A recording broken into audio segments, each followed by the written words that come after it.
Hi guys, Christos here from Cyprus Without Borders. If you haven't subscribed to the channel already, then please do so. If you like what we're doing, of course. If you don't like what we're doing, then please send me a message and explain why, so that I can try to improve it. We're going to be seeing lots of articles coming up now with regards to the Cyprus Talks, which commences as of the end of February. And I wanted to cover this article here, published by the Cyprus Mail, an article by a journalist called Christos Panayiotides. The Day of Reckoning Has Come. That's the title. And then the first line in bold print is: the Greek Cypriot leadership must come to its sensitive. The time for acrobatics is over.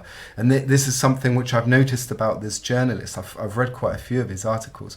He's got it in for the Cypriot government. He never refers to them as the Cypriot government. But the time for acrobatics is over. I'm not quite sure what he means by this. If he's talking about the last talks in 2017 at Crans, Montana, then the acrobatics were not from the Greek Cypriot side. The talks collapsed because of Turkey's refusal to withdraw troops from Cyprus, and Turkey's refusal to discuss the return of properties. But Christos Panayiotides wants to pin everything on the Cypriot government, who he does not refer to as the government, but instead of as the Greek Cypriot leadership. In the first paragraph, the first two paragraphs, he talks about the golden passports, and I agree that this matter shouldn't be swept under the carpet. There should be a thorough investigation, concerning the members of the government who were involved in this and beyond. A lot of money was made for these individuals who are just looking after themselves, feeding their own fat bellies. Plenty of corruption in the Cypriot government, I agree. But I don't think I don't understand how he can link these two. We're talking about these two topics in one article. We're talking about the talks which are coming up, yet he starts his article by condemning the Cypriot government. But anyway, that's his choice to do so. I just don't understand why he can link the two together. But let's move on. Turkey has clearly demonstrated that it has a well thought out long-term plan and the competence to implement it in a masterly fashion by taking full advantage of the mistakes committed by the Greek Cypriot leadership. And this is true, that yes, Turkey, they do have a well thought out, a long-term plan. We've always known what their well thought out and long-term plan is, and we also know that they will capitulate on any mistakes by the, as he refers to it, the Greek Cypriot leadership. This is true, Unfortunately, the childish naivety of the Greek Cypriot politicians does not allow them to acknowledge that it is perfectly natural for Turkey to seek to serve its own interests in whatever manner she considers appropriate. I really can't stand it when people refer to Turkey as she, like she's female, and I've only ever heard Turkish people refer to Turkey as she. So graciously refer to her as she. It's ridiculous. And yet, he's talking about the Greek Cypriot politicians, how they don't acknowledge that Turkey will serve its own interests. And that is true. Turkey will.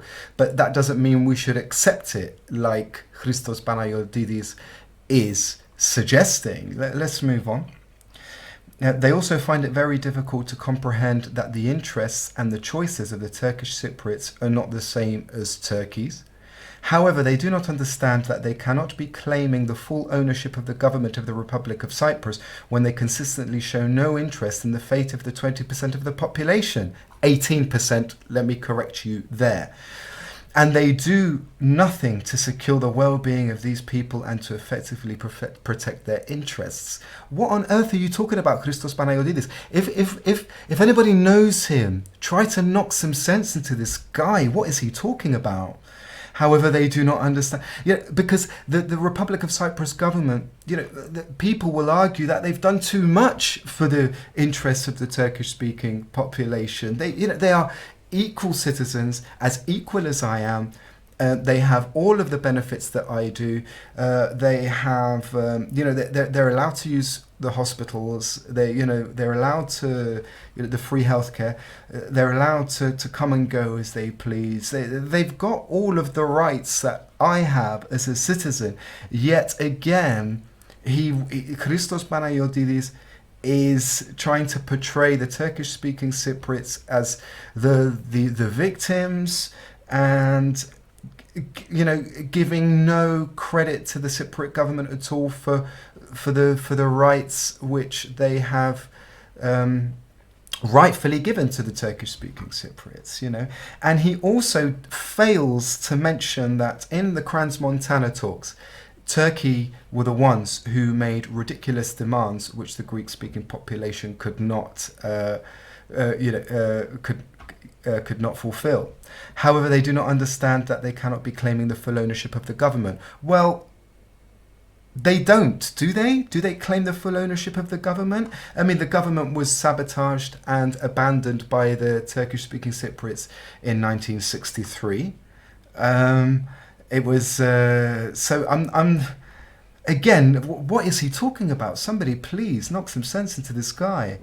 It is the Greek Cypriot, and reading on, it is the Greek Cypriot leadership that in the 1970s opted for a long-term struggle. Is he talking about the coup? I've got no idea what this guy's talking about anymore.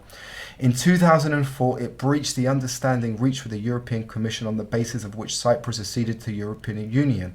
And maybe that is, what is he talking about there? Is he's talking about the Annan plan, rejecting the Annan plan? Who knows what this guy's on about? In 2013, it shouted a thunderous no to the Germans who strongly resisted the haircut of the microbank. All right, let's move on a bit. Let's calm down and move on. Today, having reached the end of the road, the Greek Cypriot leadership gives the impression that it is abandoning the positions it has held for so long and which formed the cornerstone of the solution to the Cyprus problem. This allows the other side to claim that if the Greek Cypriots have no intention of honouring what he has already been agreed, then we also have the right to go our own way. What is he talking about? What are is he talking about the Guterres framework? The cornerstone of the solution? Is that what he's on about? Who is this guy? If you're his mum, please talk to your son. Have a nice chat with him. Sit him down quietly in a room. Hold his hand. Put your hand on his knee. Whatever you need to do, just talk some sense to him. What Turkey is aiming at is crystal clear, he goes on. It is a loose confederational agreement. Again, what's crystal clear about something that is loose? He's contradicting himself from the beginning here, which would allow Northern Cyprus to function within the framework of the European Union while having the freedom to do as she pleases. Well, first of all, the Turkish-speaking Cypriots do have the right to function within the European Union. The only thing stopping them, the economy in the occupied areas, from flourishing and from not being dependent on Turkey is Turkey themselves. Turkey is occupying their land, our land. Turkey are the ones who are behaving inappropriately and making ridiculous demands. By necessity, where was I? Yeah. By necessity, this arrangement would have to be dubbed a federation, irrespective of the fact that in substance it would be far more like a confederation. This is how the concept of a loose federation, where each side would do as it pleases, emerged. But, again, we're talking about each side, talking about our side, their side. If you want some sort of solution, then the Cypriots must be treated collectively. But that's not been allowed to happen, and Christos Panayiotides doesn't want it to happen either. And he's talking about this hapless columnist. I don't know who he's talking about. Who is this hapless columnist? Has consistently argued that such an arrangement would be the worst possible deal because it will lead with mathematical precision over the perpetuation of Northern Cyprus dependence on Turkey. I give up with him. Similar and probably worse consequences will arrive. This is the worst bit here. This is where he gets really threatening. Okay? Similar and probably worse consequences will arrive if the Cyprus problem is declared irresolvable. With the departure of the UN peacekeeping force, not that they've been any help anyway, and the distancing of the United Nations from the Cyprus problem, the Greek Cypriot community will have to confront Turkey on land, at sea, and in the air.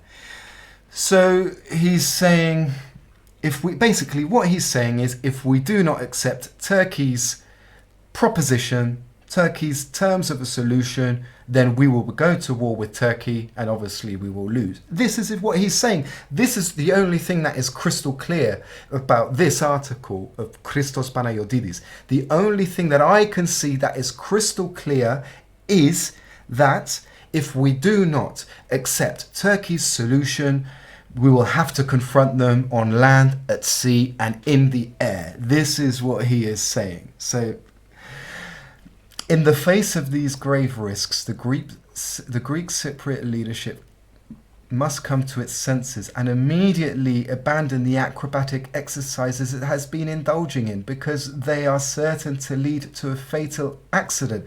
What on earth is he talking about? By resisting Turkey's... let's talk about the last time a solution was discussed, Crans-Montana 2017. If we had have accepted the 2017, what Turkey was putting on the table then, if we had have accepted that, and then basically we would still have Turkish military here. They would have free reign over what they do in Cyprus, and we would all be answerable to Turkey, same as the Annan plan. So what acrobatics is Christos Panayiotides talking about? Why doesn't he talk about the audacity and the acrobatics of the Turkish side? Why not? This guy, he makes my blood boil. It follows that at the upcoming informal meeting, the position of the Greek Cypriot leadership should come across in a crystal clear manner that leaves no room for doubt. So now he is telling the Greek Cypriot leadership, the government, what they should do.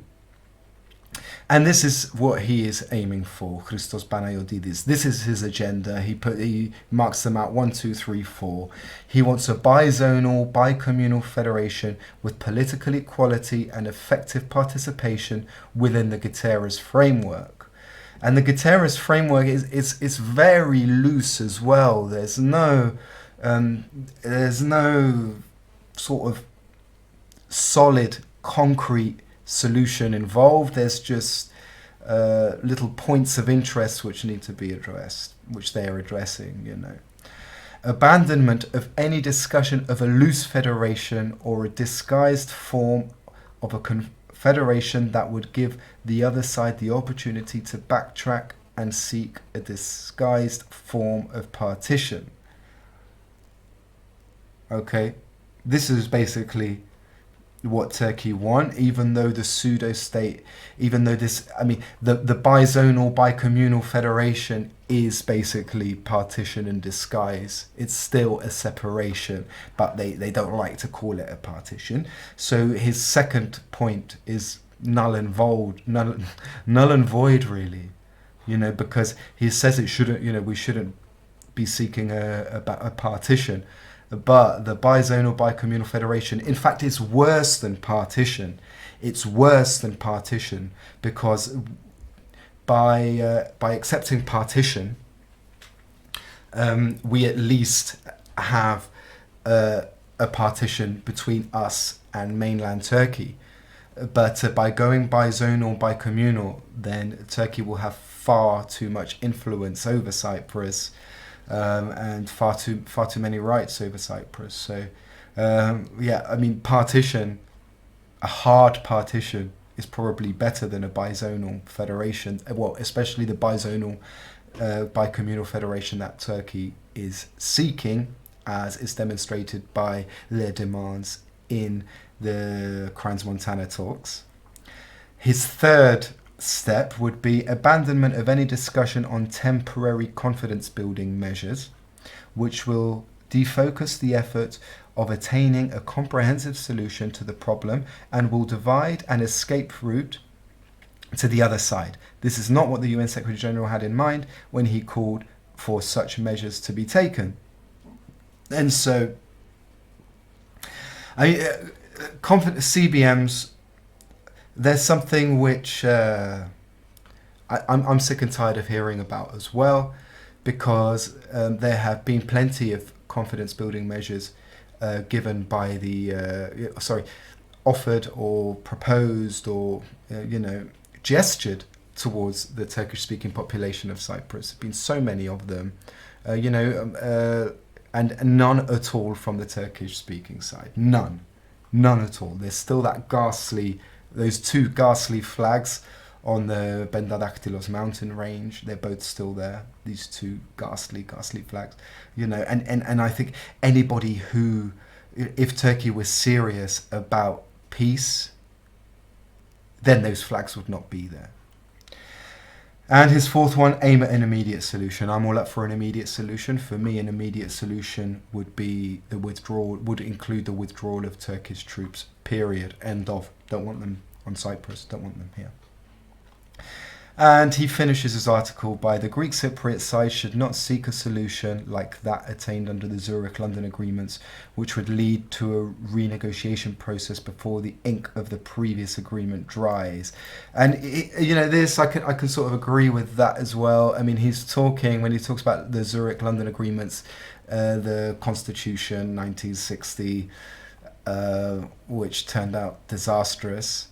But the Turks are, they do want to have that, not the veto right, but they want to have the guarantor rights. They want full guarantor rights over Cyprus. The Greek Cypriot side wants a comprehensive total solution of all the problems persisting with Turkey, including those associated with the offshore hydrocarbon deposits. The Greek Cypriot side is seeking the immediate reunification of Cyprus under a federated umbrella. It is not interested in merely blaming the other side for the failure to resolve the problem. It is seeking a solution here and now, which is fair enough. But why is Christos Panayiotides not talking about Turkey's failings? Why is he not saying it's inappropriate for Turkey to demand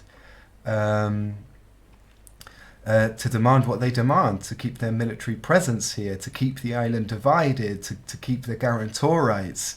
The Crans-Montana talks collapsed because of those demands. The United Nations conveniently lost the minutes for that meeting, just in case anybody doesn't know this. The minutes, so,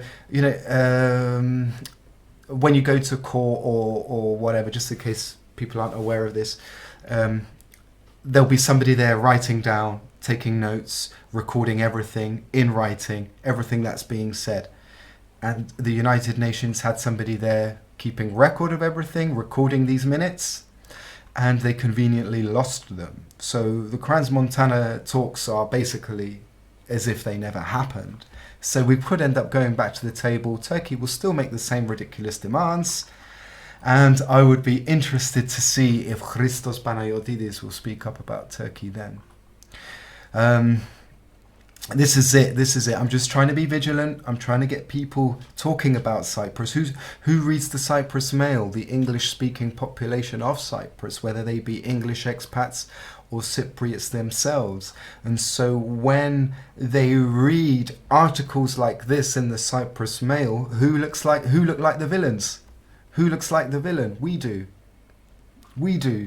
Because Christos Panayiotides is shifting all blame, the blame spotlight on the Cypriot government, and not a word about Turkey.